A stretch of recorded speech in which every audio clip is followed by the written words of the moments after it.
히브리서 6장. 그러므로 우리는 그리스도교의 초보적 교리를 제쳐놓고서 성숙한 경지로 나아갑시다. 죽은 행실에서 벗어나는 회개와 하나님에 대한 믿음과 세례에 관한 가르침과 안수와 죽은 사람의 부활과 영원한 심판과 관련해서 또다시 기초를 놓는 일이 없어야 하겠습니다. 하나님께서 허락하시면 우리는 그렇게 할 수 있을 것입니다. 한번 빛을 받아서 하늘의 은사를 맛보고 성령을 나누어 받고 또 하나님의 선한 말씀과 장차 올 세상의 권능을 맛본 사람들이 타락하면 그들을 새롭게 해서 회개에 이르게 할 수 없습니다. 그런 사람들이야말로 하나님의 아들을 다시금 십자가에 못 박고 욕되게 하는 것이기 때문입니다. 땅이 자주 내리는 비를 흡수하여 농사 짓는 사람에게 유익한 농작물을 내주면 그 땅은 하나님께로부터 복을 받습니다. 그러나 가시덤불과 엉겅퀴를 내면 그 땅은 쓸모가 없어지고 저주를 받아서 마침내는 불에 타고 말 것입니다. 사랑하는 여러분, 우리가 이렇게 말하지만 여러분에게는 구원에 이르게 하는 더 좋은 것들이 있다는 것을 확신합니다.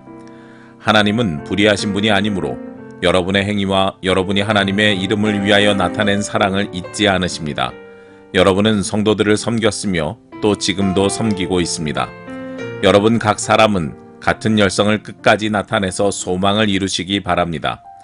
여러분은 게으른 사람이 되지 말고 믿음과 인내로 약속을 상속받는 사람들을 본받는 사람이 되어야 합니다. 하나님께서는 아브라함에게 약속하실 때 자기보다 더 큰 분이 계시지 아니하므로 자기를 두고 맹세하시고서 말씀하시기를 내가 반드시 너에게 복을 주고 복을 줄 것이며 너를 번성하게 하고 번성하게 하겠다 하셨습니다.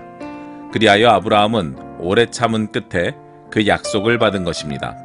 사람들은 자기보다 더 위대한 일을 두고서 맹세합니다. 그런데 맹세는 그들에게 모든 논쟁을 그치게 하여 주고 확정을 지어줍니다. 그래서 하나님께서는 그 약속을 상속받는 사람들에게 하나님의 뜻이 변하지 않는다는 것을 더욱 환히 나타내 보이시려고 맹세로서 보증하여 주셨습니다. 이는 앞에 놓인 소망을 붙잡으려고 세상에서 피하여 나온 사람들인 우리가 이 두 가지 변할 수 없는 사실, 곧 하나님의 약속과 맹세를 의지하여 큰 위로를 받게 하려는 것입니다. 하나님께서는 약속하시고 맹세하실 때 거짓말을 하실 수 없습니다. 우리에게는 이 소망이 있으니 이것은 안전하고 확실한 영혼의 닷과 같아서 휘장 안에까지 들어가게 해줍니다. 예수께서는 앞서서 달려가신 분으로서 우리를 위하여 거기에 들어가셔서 멜기세덱의 계통을 따라 영원히 대제사장이 되셨습니다. 히브리서 7장. 이 멜기세덱은 살렘 왕이요 지극히 높으신 하나님의 제사장이었습니다. 그는 아브라함이 여러 왕을 무찌르고 돌아올 때 그를 만나서 축복해 주었습니다. 아브라함은 모든 것의 10분의 1을 그에게 나누어 줬습니다. 첫째로 멜기세덱이란 이름은 정의의 왕이라는 뜻이요, 다음으로 그는 또한 살렘 왕인데 그것은 평화의 왕이라는 뜻입니다. 그에게는 아버지도 없고 어머니도 없고 족보도 없고 생애의 시작도 없고 생명의 끝도 없습니다. 그는 하나님의 아들과 같아서 언제까지나 제사장으로 계신 분입니다. 멜기세덱이 얼마나 위대한가를 생각해 보십시오. 족장인 아브라함까지도 가장 좋은 전리품의 10분의 1을 그에게 바쳤습니다. 레위 자손 가운데서 제사장 직분을 맡는 사람들은 자기네 동족인 이스라엘에게서 비록 그 백성도 아브라함의 자손이지만 율법을 따라 10분의 1을 받아들이라는 명령을 받았습니다. 그러나 멜기세덱은 그들의 족보에 들지도 않았지만 아브라함에게서 10분의 1을 받았고 하나님의 약속을 받은 그 사람을 축복해 주었습니다. 두말할 것 없이 축복은 아랫사람이 윗사람에게서 받는 법입니다.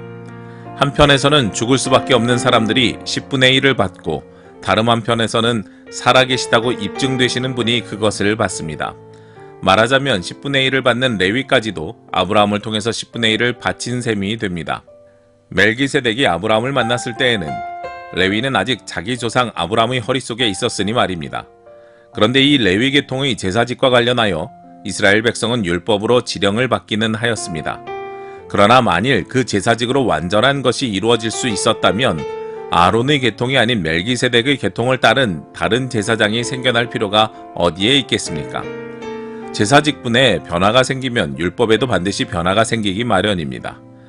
이런 말이 가리키는 분은 레위 지파가 아닌 다른 지파에 속한 분입니다. 그 지파에 속한 사람으로서는 아무도 제단에 종사한 적이 없습니다. 우리 주님께서는 유다 지파에서 나신 것이 명백합니다. 그런데 모세는 제사장들에 관하여 말할 때에 이 지파와 관련해서는 말한 것이 아무것도 없습니다. 멜기세덱과 같은 모양으로 다른 제사장이 생겨난 것을 보면 이 사실은 더욱더 명백합니다. 그는 제사장의 혈통에 대해서 규정한 율법을 따라 제사장이 되신 것이 아니라 썩지 않는 생명의 능력을 따라 되셨습니다. 그를 두고서 말하기를 너는 멜기세덱의 계통을 따라서 영원히 제사장이다 한 증언이 있습니다. 전에 있던 계명은 무력하고 무익함으로 패하게 되었습니다. 율법은 아무것도 완전하게 하지 못하였습니다. 그래서 하나님께서는 더 좋은 소망을 우리에게 주셨습니다. 우리는 이 소망을 힘입어 하나님께 가까이 나아갑니다. 그리고 예수께서는 하나님의 맹세 없이 제사장이 되신 것이 아닙니다. 레위 계통의 사람들은 맹세 없이 제사장이 되었습니다. 그러나 예수께서는 자기에게 말씀하시는 분의 맹세로 제사장이 되신 것입니다. 주님께서 맹세하셨으니 주님은 마음을 바꾸지 않으실 것이다. 너는 영원히 제사장이다 하셨습니다. 이렇게 해서 예수께서는 더 좋은 언약을 보증하시는 분이 되셨습니다. 또한 레위 계통의 제사장들은 죽음 때문에 그 직무를 계속할 수 없어서 그 수가 많아졌습니다. 그러나 예수는 영원히 계시는 분이므로 제사장직을 영구히 간직하십니다. 따라서 그는 자기를 통하여 하나님께 나오는 사람들을 완전하게 구원하실 수 있습니다. 그는 늘 살아계셔서 그들을 위하여 중재의 간구를 하십니다. 예수는 이러한 제사장으로 우리에게 적격이십니다. 그는 거룩하시고 순진하시고 순결하시고 죄인들과 구별되시고 하늘보다 높이 되신 분입니다. 그는 다른 대제사장들처럼 날마다 먼저 자기 죄를 위하여 희생제물을 드리고 그 다음에 백성을 위하여 희생제물을 드릴 필요가 없습니다. 그는 자기 자신을 바치셔서 단 한 번에 이 일을 이루셨기 때문입니다.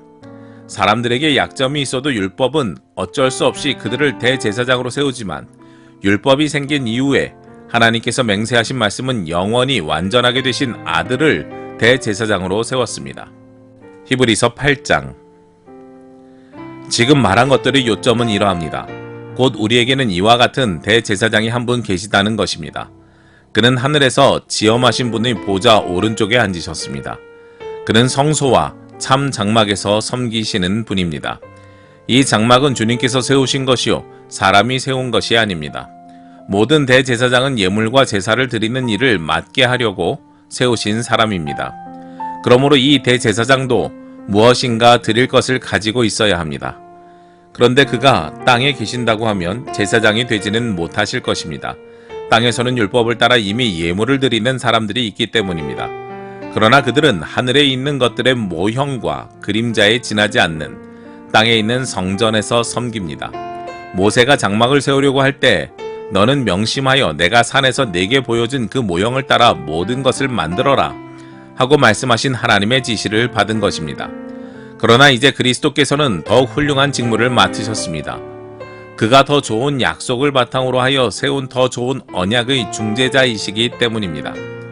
그 첫 번째 언약에 결함이 없었더라면 두 번째 언약이 생길 여지가 없었을 것입니다. 그런데 하나님께서는 자기 백성을 나무라시면서 이렇게 말씀하셨습니다. 주님께서 말씀하신다. 보아라, 날이 이를 것이다. 그때 내가 이스라엘 집과 유다 집과 더불어 새 언약을 맺을 것이다. 또 주님께서 말씀하신다. 이 새 언약은 내가 그들의 조상들의 손을 잡고 이집트 땅에서 인도하여 내던 날에 그 조상들과 맺은 언약과 같은 것이 아니다. 그들은 내 언약을 지키지 않았으므로 나도 그들을 돌보지 않았다. 또 주님께서 말씀하신다. 그날 뒤에 내가 이스라엘 집과 맺을 언약은 이것이니 나는 내 율법을 그들의 생각에 넣어주고 그들의 마음에다가 새겨주겠다.